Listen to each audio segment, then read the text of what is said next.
This is your Solana Daily Debrief. It's the 9th of July. So we're at CoinGecko. Bitcoin's 57.6k. It's doing okay. ETH is up slightly, but Sol's still doing well, just over 140. So there's a little bit of green in the market. Now TraderCos has this viewpoint here, thinking similar kind of price action to April of 2021.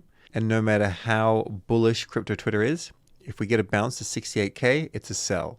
Because in short, it'll flip back down to 59k, and then we just play in the 50s. So if this kind of bounces up to this level, and everyone's timeline goes, we're back, we're so back, this could be a good idea to sell. Sell some Bitcoin. If alts also jump up, of course not financial advice, but it could be a good time to take some profits at this point, and then just take some profits, and then just see if it comes back down. If it starts to make moves higher and then puts in different zones of support and resistance, and you don't think that it's going to go back down, well, then you made a bet and it didn't work out. You can, of course, just dollar cost average throughout the entire next few months, but if you want to take some profits, this could be a good time to do it. And I do agree with that approach. Basically, he's thinking if we jump up, cool, but then we're just going to chop in this 48 to 58k for a few months, build a solid base, and then resume the bull from there. Now, Mt. Gox is moving Bitcoin, 47,000, but the original poster here doesn't think it's going to affect the price. So basically, most of it's going to be OTC and using brokerage services, not actually being dumped on the market. Now, also, if you really crunch all of the numbers, it could potentially trigger 10.5%. And 10.5% of the supply that they're releasing, the market can apparently absorb. So I guess there's more and more information coming on. Essentially, with the data that we have, we think things were going to be quite bearish. Now we're starting to see that maybe this can be absorbed by the markets. Now on to some actual Solana news. So Van Eyck are pleased to announce that CBOE just filed our 19B to list and trade shares of the first Solana exchange traded fund in the US. We look forward to engaging with the SEC during the review period. I'm unsure how long this takes, but this is a big bullish step to start off with.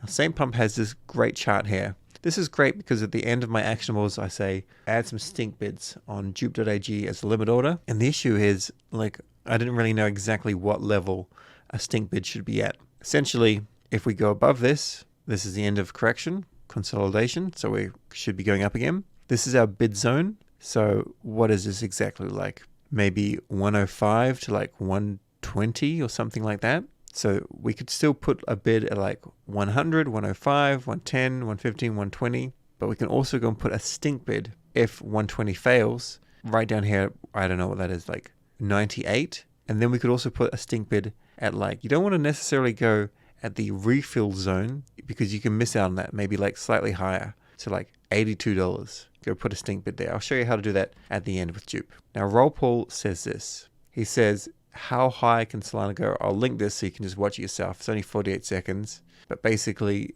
at least a 3x to $600.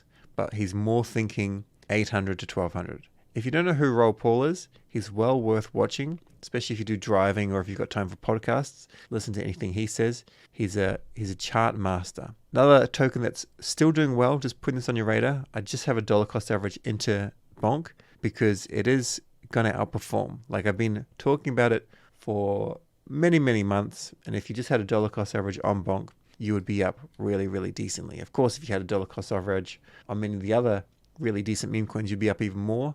But the risk was always far higher than having Bonk. So there's just great strength on the daily for Bonk. I don't necessarily think that it can just go jump up like that because I don't really feel it's like the right market. However, it's definitely right for a dollar cost average.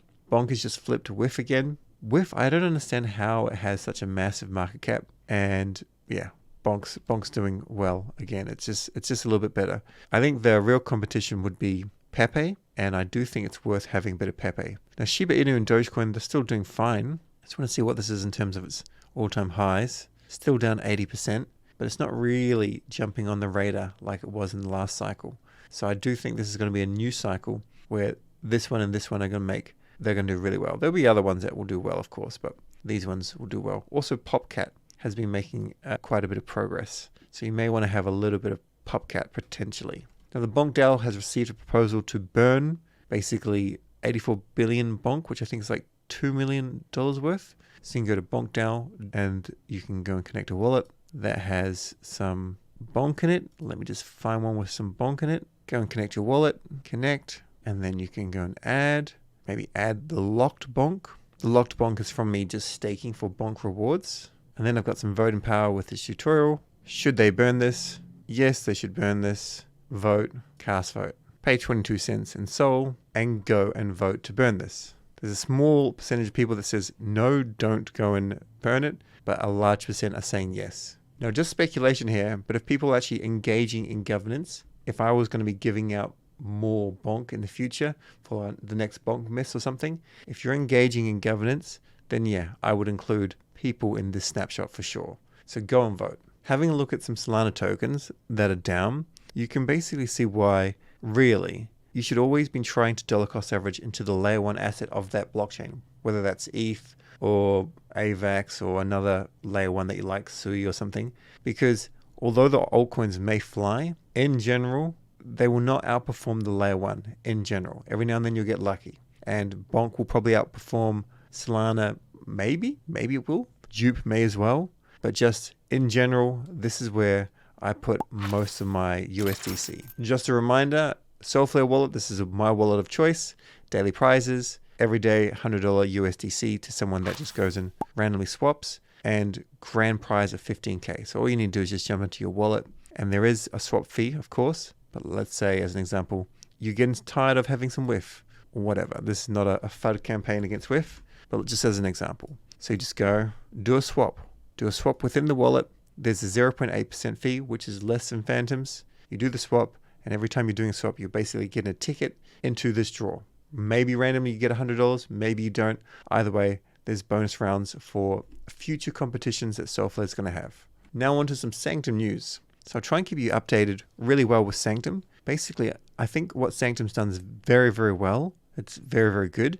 And it's just talking about earnest. So if you're earnest, and if you put in capital, like earnest meaning like, did you try to help the project? Were you tweeting in Discord helping, etc.? The earnestness is now going to be in a vested schedule. So I don't know how long it's actually going to be vested for, but it just says it's going to have a vesting period. It will be the same as Alpha Vault buyers. So, I mean, this was already documented. I just can't remember how long it is. Either way, if you did good things, you will be getting a drip of your Sanctum tokens, which is fine by me. My main takeaway is they've put in so much work, kind of like what Jup did, to actually allocate tokens, that unfortunately, and also fortunately, I feel now is the time for any project that you like. You need to get into Discord, you need to get into Twitter, you need to make a little bit of noise, because I don't do that very much. Most of my effort goes onto YouTube, which I don't think, even though they're quite smart, I don't necessarily think that they know how much more effort goes into YouTube than just, answering a question in Discord. So if you have time, if there are particular projects that you like, be active in their Discord and also on Twitter. Also, if you're doing a foreign language, then if they have a referral program, go and use your referral program for sure. But really, when it's not in English, it doesn't carry as much weight, sadly, just because they can't verify it or whatever. So really, this is about you making gains, and of course, you can go and grow the pie in a different language, but you should be going decently into English. The other thing is, if you did do translation of Sanctum or just future projects into different languages, there should be some channel in whatever Discord you're after that says, post your content here. And if there's not, just suggest to the project, hey, have something like that so there can be a bit of a raid going on in order to increase the market share or mind share of whatever project you're dealing with. Now on to Clone Protocol. This is just a little nudge that Clone Protocol does have like a points program, and I'm not extraordinarily bullish on it just because I haven't done my research, like proper research. But as I showed before with meme coins, Pepe does very well, and you have to go and buy that on a centralized exchange, or you have to go and buy that on ETH itself. Instead, just go and buy some on Clone. You're going to get some points and you get some allocation of the potential wonderful things of the Ethereum ecosystem. In other words, Pepe goes up, you own some Pepe via Clone, and you will have some price appreciation. Now on to Super Team Earn. I mentioned this a little while ago, but the Talent Olympics, they start July 11th. Just go talentolympics.fun, and really, please, if anyone has any skills, like it would be a good idea for me just to grab this link and go through my DMs and Twitter and Discord and just ping it to everyone that says, do you have a job? I'm a dev. I don't have time for that. But if anyone is watching, if they are a dev, like actually do this. Because if you win, or if you get if you do well with different tracks, one, you win some money, and two, at the end, you have an interview and a 6-figure job just basically lined up. Maybe you want to go work for Dabba, which is like in the deep in kind of Wi-Fi space. Maybe you want to go work for Pith or Sanctum, Tensor, whatever. Either way, there's jobs out there. This is how you prove yourself. Send coin, put in your addy, send it, put it down here. Remember, I'm using the DeFi Llama like extension to block things like this, and it blocks stuff like this, which is fine, completely fine by me. It just makes it a little bit more safe. But everyone's gone and put a .sol. You can go and put a .sol. I do wonder though, like have a .sol, but I do wonder if you have these and if you put these and a script runs these, unless it specifically looks for .sol, it may miss these and then you won't get an airdrop or whatever. With the send coin, I don't know if it's going to do well. Like it's following 0 people. It's getting a decent amount of engagement. You can just go to tensor.trade and maybe you want to buy some of these, but it looks as though the floor is actually going higher and higher. So I have no news on this, but it's probably worth engaging. That's all I'm basically saying. If Tolly's getting amongst it, it's probably worth engaging. Now on the subject of Blinks, Nick has made this website, blinks.xyz. Go here and just paste in your Blink and just make sure it works. I want to see a lot more Blinks on my timeline. Now we have an NFT mint here from Toads. Haven't done like proper research into this. I mentioned a little while ago, I do not have whitelist or anything special. Of course, not sponsored or anything like that, but it's minting on Magic Eden's Launchpad. If you do have a whitelist, then I would say go and get it. It doesn't have crazy hype. Like they have a decent number of likes and retweets and stuff. But when we have a look at their website and we're scrolling down, all we've got is Telegram and X. And if we actually join Telegram, there's only 2,000 subscribers. So I haven't done it, but that's kind of low for something that's hyped. Basically, mints here, starting soon, and then next stage, and then next stage. So there is a public mint happening in 9 hours and 35 minutes. So like, I don't know if that's actually going to happen. Like if there's going to be any allocation that makes it to public, but I'd set a reminder and give that a go. Alternatively, if you like them or if you think this is worth doing, and I just don't know much about it to really know, but you may want to go and put in an instant sell at 0.2 or 0.1, or put in a couple of different buy prices and see if they feel, if you like this. And I think probably it's worth a small risk just because it seems as though quite a few people are hyped on this. Thing is, there was a lot of effort that was put into this art, like a decent amount of effort. They've got a lot of effort that's actually been put into their branding, and like I clearly need to find more information. You know, they've created a trailer, and this is all about just around their serum, around their energy drink, which I've never heard of, but it's quite clever what they've done. So I kind of feel like this NFT collection should do well in just engaging the Web2 users to go and buy this drink. Muted Toads, but as I said, like there's no real information, not easily found anyway. Now, Hamster Combat, if you've been playing this, I still kind of check in, nothing crazy, just I still think it's worth doing. I've spoken to some people that are very, very keen on the TON network, like Jussie.sol. He's very, very keen, and I do think there's a decent amount of potential there. The thing is, all these things take a little bit of time. If you're part of this, pre-market is now open with Hamster Combat, and they're on Bybit, so we know that they're going to be listed on Bybit, which is a good thing for when they actually do list. Messi, one of the football goats, shared a Solana-based token with his 500 million Instagram followers. So this is what it looked like. Water.solana, the water icon here. And this is a bubble map. I'm not really sure exactly what we're showing here, specifically with this wallet. A cluster of wallets currently holds over 45% of the supply. So yeah, just be mindful of that. It could just be some sort of system to kind of pump on you. Now, we won't really worry about this major big candle, but I thought this could have potential. It could have, but it hasn't. It's gone down 80%. And then recently, basically, it was sitting around here, went down 80%, and then it's jumped up. It's jumped up nicely, 450%, So if you did happen to catch that, great. Could have been a good time to sell. And then it's dumped down again as well. The market cap is 68 million. They've been doing a few dodgy things. They raised a lot of money though. When I mean dodgy things, just in terms of like wallets selling off that were not part of like the initial kind of pre-sale. Now, I don't know enough about water to know if it's going to be good or if it has that kind of potential to lift up.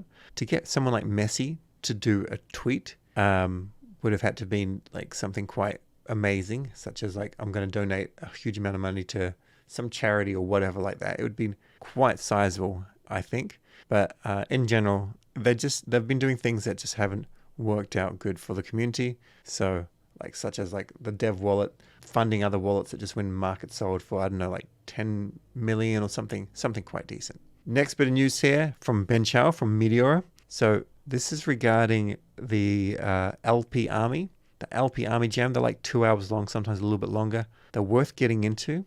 They went and put 30K into things.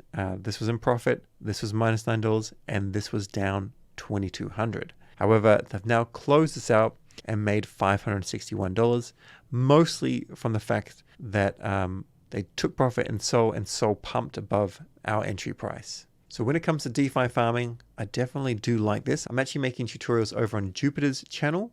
So they'll be released, just going through the basics of jumping into DeFi liquidity pools and looking, what to look for. And I'll be making quite a few over there. So you may as well subscribe and go and watch those. But at the same time, just keep in mind that if you are jumping into Meteor and sometimes not winning, it's hard. Like these guys are literally professional LPs and they were down and then they just got lucky by the fact that SOL went up.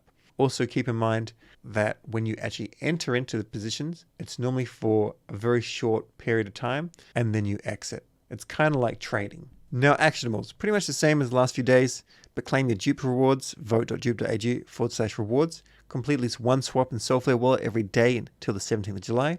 If you're holding stables, check out Camino's PYUSD lending. It's decent. Join Discover. Place your stink bids. I put at 80, 90, 100, but I gave like specific amounts earlier, like maybe 82, maybe 90, maybe 105, 100, 110, etc. Vote with Bonk Rewards wallet to burn 84 billion Bonk. Likely you're going to get some sort of airdrop in the future, I think, by being active in the DAO. And then airdrop actionables, just normal stuff. D-Bridge, Cube Exchange, register all your meme coin wallets with Holdium. That's super important. Comment your wallet address under SendCoin's tweet. Obviously something you're happy to dox, like a burner. And use Clone Protocol and do their Zilly quests if you're keen. Maybe pick up a little bit of Pepe. Now I've got referral links below for Clone and things like that, and Cube as well. So make sure you use them so you can help out the channel. If you like the content, like it. If you loved it, subscribe. Catch you in the next video.